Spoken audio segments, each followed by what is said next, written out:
Hello students, last video में हम लोगों ने एवरेज कॉस्ट का जो कॉन्सेप्ट है वो फिनिश कर लिया है। आज हम लोग अपने तीसरे कॉन्सेप्ट पे चलेंगे और ये लास्ट कॉन्सेप्ट है कॉस्ट का, जो कि होगा आपका मार्जिनल कॉस्ट। ठीक है, मार्जिनल कॉस्ट जिसे हम शॉर्ट में कहते हैं एमसी। और अब बात करते हैं कि इसका क्या मतलब है, डेफिनेशन, देन इसका भी टेबल बनाएंगे और एक ग्राफ भी बनाएंगे। ठीक है, so marginal cost it refers to the net change in total cost due to change in an additional unit of output produced।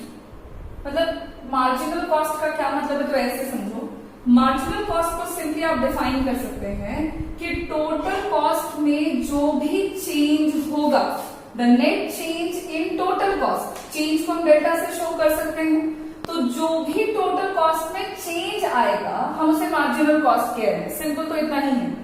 अब टोटल कॉस्ट में चेंज होगा क्यों, ये जानना जरूरी है। तो जो भी आउटपुट का प्रोडक्शन हो रहा है उसके एक एडिशनल यूनिट में जब आप चेंज करते हो ना, मतलब जो भी आउटपुट बन रहा है उसका आप जब एक एक्स्ट्रा यूनिट प्रोड्यूस करेंगे तो टोटल कॉस्ट में जाहिर सी बात है कुछ ना कुछ चेंज आएगा जरूर। अगर आप एक एक्स्ट्रा यूनिट प्रोड्यूस करेंगे तो टोटल कॉस्ट जो होगा वो पहले के कंपैरिजन में बढ़ जाएगा। तो जो भी चेंज आएगा टोटल कॉस्ट में due to change in an additional unit of output produce, उस चेंज को हम मार्जिनल कॉस्ट कहते हैं। ठीक है, इसको सिंबॉलिकली आप कैसे दिखा सकते हो, तो जो अभी अभी हमने देखा हुआ है, marginal cost is equals to होगा आपका delta TC by delta Q. इसका मतलब हो गया कि आउटपुट जो प्रोड्यूस हो रहा है उसके एडिशनल यूनिट में चेंज होने के कारण जो टोटल कॉस्ट में एडिशनल चेंज आएगा उसे हम कहेंगे मार्जिनल कॉस्ट। तो सिंपली आप इसे निकाल सकते हैं MC is equals to delta TC by delta Q. अच्छा, ये एडिशनल वाले को हम ऐसे समझ सकते हैं, सपोज करिए कि आप आउटपुट का प्रोडक्शन कर रहे हैं 10 यूनिट्स, ठीक है, जिसको प्रोड्यूस करने का जो टोटल कॉस्ट है वो सपोज करें कि आता है ₹600। ठीक है, वो 600 रुपीज आता है, यहाँ लिखेंगे। ओके, अब आप इस आउटपुट के प्रोडक्शन में चेंज कर दो, लाइक 10 यूनिट जो आप प्रोड्यूस कर रहे थे, अब इसका एक एडिशनल यूनिट आप चेंज करोगे। तो सपोज आपने एक एक्स्ट्रा यूनिट प्रोड्यूस किया तो 10 की जगह पे हो जाएगा 11 यूनिट्स। तो चूंकि आपने आउटपुट के प्रोडक्शन में चेंज किया है तो टोटल कॉस्ट में भी कुछ ना कुछ चेंज जरूर आएगा। और सपोज ये हो गया आपका 660 रुपीज। ठीक है, तो यहाँ पे क्या हो रहा है कि आपने आउटपुट के प्रोडक्शन में कितने का चेंज किया है, तो एक यूनिट का चेंज किया है, एडिशनल यूनिट का चेंज किया है आपने, जिसके कारण टोटल कॉस्ट जो है वो 600 रुपीज से बढ़कर के कितना हो गया, 660 रुपीज। यहाँ पे एक यूनिट के एक्स्ट्रा प्रोडक्शन से टोटल कॉस्ट में कितने का चेंज हुआ है, तो ₹60 का चेंज हुआ है। इस केस में ये जो ₹60 है ये आपका क्या हो गया है, तो ये मार्जिनल कॉस्ट को शो करता है। ठीक है, कि एक एडिशनल यूनिट के चेंज से टोटल कॉस्ट में जितने का भी चेंज आएगा हम उसे क्या कहेंगे, उसे मार्जिनल कॉस्ट कहेंगे। अच्छा, मार्जिनल कॉस्ट को निकालने का ना एक और फॉर्मूला है जो ज्यादा इजी है। आप जब भी टेबल बना रहे हैं, जो भी वैल्यू निकालना है, तो आप टोटल कॉस्ट की मदद से मार्जिनल कॉस्ट को बहुत इजीली निकाल सकते हैं। अगर आपको मार्जिनल कॉस्ट निकालना है n यूनिट का, तो उसके लिए आप total cost of n unit में से घटा दीजिए total cost of n minus 1 unit को। बहुत ही सिंपली, जब आपको MC of n like marginal cost of n unit निकालना हो तो सेम यूनिट का टोटल कॉस्ट लेना होता है और उसमें घटा देना होता है जस्ट एक उससे पहले वाले यूनिट ऑफ टोटल कॉस्ट को। ये यहाँ पे ऐसे थोड़ा कम समझ में आएगा, बट अभी तुरंत हम इसी फॉर्मूला का इस्तेमाल करके वैल्यू निकालेंगे तो ये पूरा क्लियर हो जाएगा हमारा। तो this is all about the marginal cost का meaning. It refers to the net change in total cost due to change in an additional unit of output produce. कैसे दिखा सकते हैं, तो एमसी इज इक्वल्स टू होगा delta TC by delta Q. साथ ही साथ और हो सकता है MC of N is equals to TC of N minus TC of N minus 1। अब चलो इसके टेबल पर चलते हैं। एक शेड्यूल बनाया है हमने यहाँ पे जिसमें हम मार्जिनल कॉस्ट को दिखा रहे हैं, निकालेंगे। यहाँ पर देखो आउटपुट का प्रोडक्शन है जो यूनिट वाइज है, 0 से लेकर के हमने 8 तक लिया हुआ है। ठीक है, ठीक है। 0 से लेकर के ये 8 तक गया हुआ है।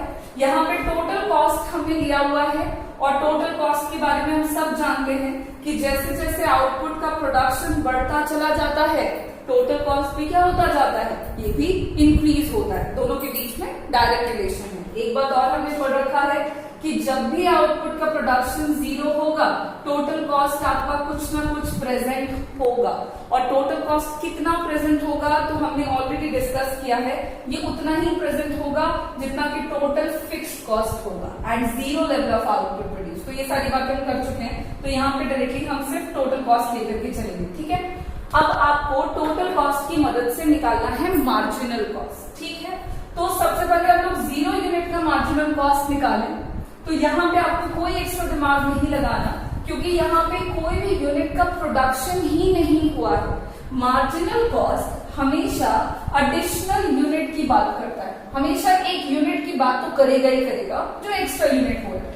लेकिन यहाँ पर शुरुआत में एक भी यूनिट का प्रोडक्शन नहीं हो रहा है, तो स्टार्टिंग में मार्जिनल कॉस्ट कुछ नहीं होगा, ठीक है। ये बात ध्यान में रखिएगा कि आउटपुट का प्रोडक्शन 0, देन मार्जिनल कॉस्ट को कोई भी वैल्यू नहीं आने वाला है, क्योंकि एडिशनल यूनिट की बातें करता है, ठीक है। ओके, अब पहले यूनिट का मार्जिनल कॉस्ट निकालते हैं, और वो हम कैसे निकालेंगे तो उसके लिए हम ये वाला फॉर्मूला यूज करेंगे, ठीक है। उसके लिए मार्जिनल कॉस्ट का ये वाला फॉर्मूला यूज करेंगे। देखो कैसे मार्जिनल कॉस्ट निकालना है, कौन से यूनिट का, तो पहले यूनिट का। तो यहाँ पे n बराबर आप क्या लोगे, तो 1 लोगे, ठीक है। तो MC ऑफ 1 निकालना है। इसके लिए हमने क्या करना है, तो सेम यूनिट का हमको टोटल कॉस्ट लेना है TC ऑफ 1, और इसमें घटा देना है टोटल -1। फॉर्मूला में है हमारा marginal cost of n unit is equals to total cost of n minus total cost of n minus 1। तो जो भी n का वैल्यू होगा उसमें हमको 1 सब्सट्रैक्ट करना है। तो यहाँ पे हम n बराबर 1 ले रहे हैं, तो 1 माइनस 1। अब इसको एज इट इज उतार करके हमें यहाँ लिख दिया है TC of 1 minus TC of यहाँ पे क्या हो जाएगा 0। TC of 1 minus 1 is equals to 0। अब आपको क्या करना है, देखो टोटल कॉस्ट ऑफ 1 यूनिट जो है ना, आपको सिंपली टेबल से देखना है। यहाँ पे हमने टोटल कॉस्ट दिया हुआ है, 1 यूनिट का टोटल कॉस्ट का वैल्यू कितना है 20, यहाँ पे लिखो आप 20, ठीक है, माइनस टोटल कॉस्ट ऑफ 0। तो 0 यूनिट का टोटल कॉस्ट लेना है आपका। तो टोटल कॉस्ट देखो 0 यूनिट के सामने देखो वैल्यू कितना है 10, तो 20 माइनस 10 वैल्यू कितना आ गया 10। 20 में 10 घटा तो 10, यानी कि मार्जिनल कॉस्ट का वैल्यू आ गया है आपका 10। सिमिलरली सपोज करो कि हम निकाल रहे हैं मार्जिनल कॉस्ट ऑफ 2 यूनिट, ठीक। क्या करेंगे, total cost of 2 minus total cost of 2 minus 1, यही वाला फॉर्मूला है। नाउ टोटल कॉस्ट ऑफ 2 में घटाएंगे आप total cost of 2 minus 1 is equals to 1। अब देखो क्या करते हैं, तो टोटल कॉस्ट ऑफ 2 का वैल्यू देखो, तो सेकेंड यूनिट में टोटल कॉस्ट का वैल्यू कितना है 28, यहाँ पे आप लिखोगे 28 minus total cost of 1 unit का वैल्यू कितना, तो 1 यूनिट का टोटल कॉस्ट का वैल्यू है 20, तो 28 माइनस 20 इज इक्वल्स टू 8। इसी तरह से आपको ये वाला फॉर्मूला यूज करते हुए मार्जिनल कॉस्ट का वैल्यू निकालना है।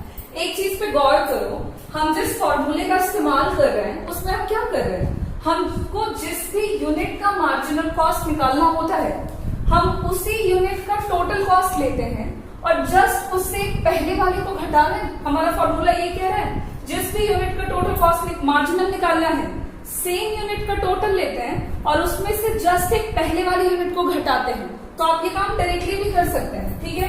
अब जैसे आपको थर्ड यूनिट का मार्जिनल कॉस्ट निकालना है, सेम यूनिट का टीसी देखिए और जस्ट एक पहले वाले को घटा दीजिए। 34 में 28 गया, बचा 6।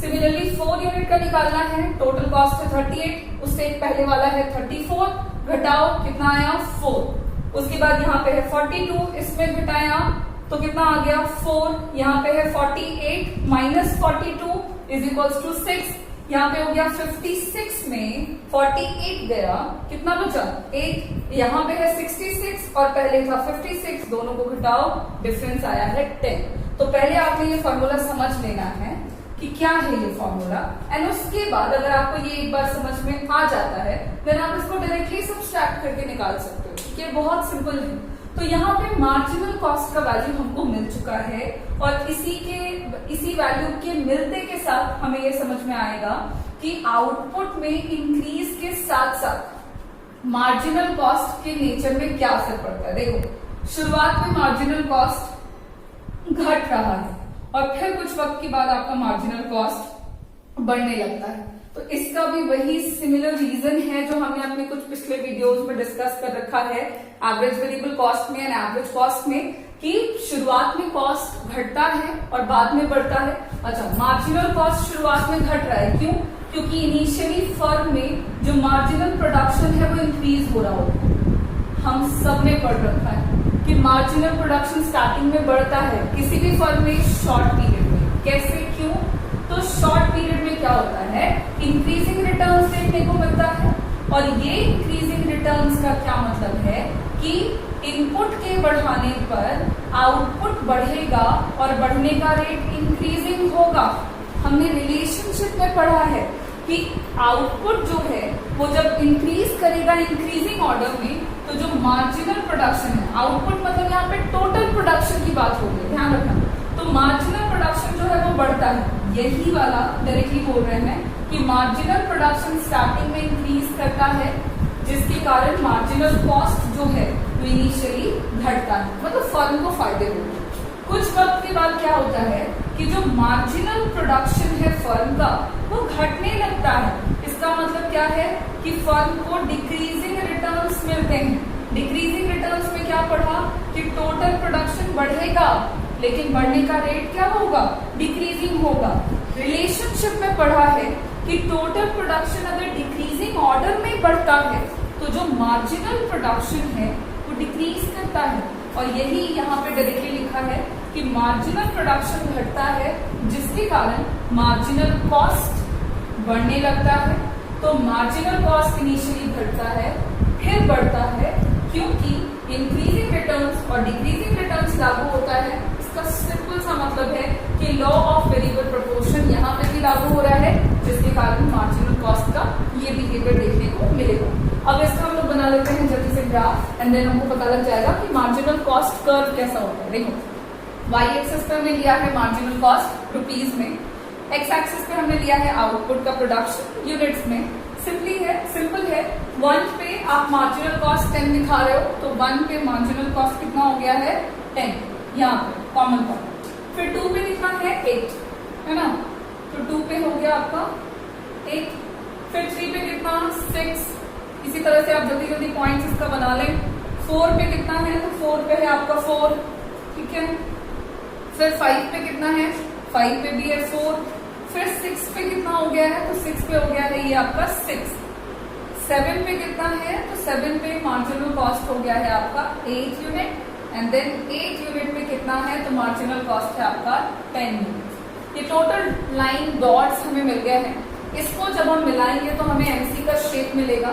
मार्जिनल कॉस्ट कर्व का जो शेप है वो भी आपका यू शेप का बनेगा। ये यू शेप जैसा है, जब आप इसको प्रॉपर कॉपी में बनाओगे स्केल वगैरह से, यदि आपका प्रॉपर यू शेप का बनेगा। और U shape marginal cost show करता है कि इनिशियली कॉस्ट डिक्रीज करेगा फिर इंक्रीज करेगा। रीजन वही, due to the operation of law of variable proportion. यहाँ पे देखो हम लोगों ने यहाँ पे आज खत्म कर लिया है मार्जिनल कॉस्ट को, जो कि आपका थर्ड कॉन्सेप्ट था कॉस्ट। यहाँ तक ना हम लोगों ने तीनों कॉन्सेप्ट ऑफ कॉस्ट जो है वो डिस्कस कर रहे थे। पहला था टोटल कॉस्ट, दूसरा था एवरेज कॉस्ट, और आज बात करिए हम लोगों ने मार्जिनल कॉस्ट की। कॉन्सेप्ट ऑफ कॉस्ट का जो टॉपिक है वो फिनिश हो चुका है। लास्ट एक टॉपिक रह जाएगा कॉस्ट के चैप्टर में, वो होगा आपका relationship between the TC, AC and MC. उसके बाद आपका जो कॉस्ट का चैप्टर है वो फिनिश हो